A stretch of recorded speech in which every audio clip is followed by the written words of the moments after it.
Okay, so a schema is a pattern or thought or behavior that organizes categories of information and the relationships among them. So, for this, we've got the case study Bartlett et al. In 1932. The aim of this study was to investigate how memory is affected by previous knowledge and to see if cultural background would affect an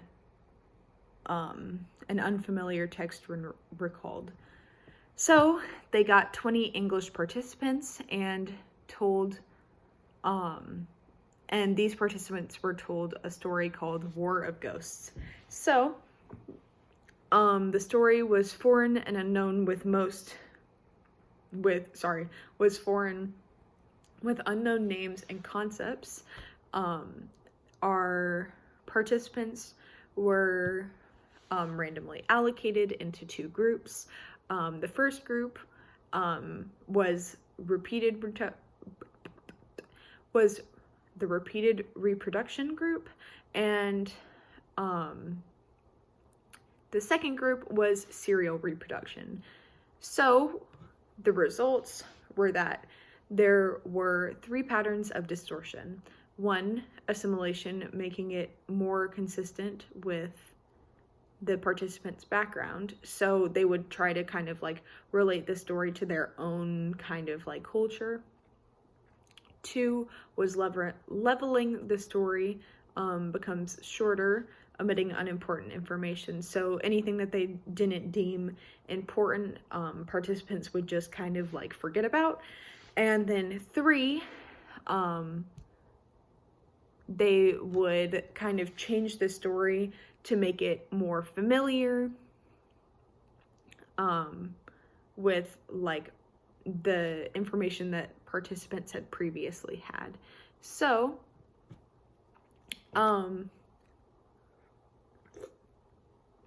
in all cases, the participants could remember the overall theme, but unfamiliar elements were changed.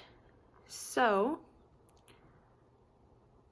yeah, that's pretty much all in that study. I didn't do that study, so I'm not like as familiar with it. So our next one is thinking and decision making. The key term for this is decision making. We all know what that is, but the definition is the act of evaluating several alternatives and choosing the one most likely to achieve one or more goals. The case study for this is De Martino et al. In 2006.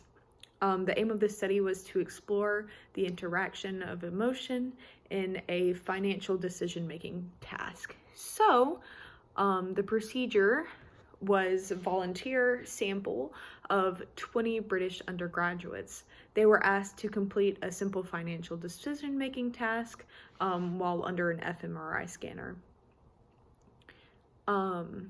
So oh my goodness, I really can't talk today. Sorry, guys. The information was presented to participants in terms of either a positive or negative frame. So either a loss or a gain of $20, or 20 euros, sorry. And then they were offered to gamble with either risking the unknown or choosing to keep the money they already have. So what they found is that participants were more likely to choose to gamble in the negative frame condition, even though they had the same options in the positive frame. So basically, people who were losing money decided to proceed to gamble it in hopes of making back that money. Our next one is reconstructive memory. For this, the key term is also schema.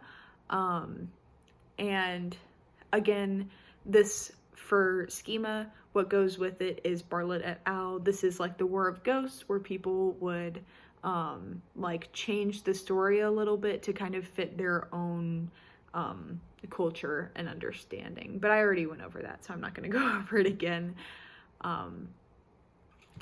We've hit 5 minutes again. Let me make a new video.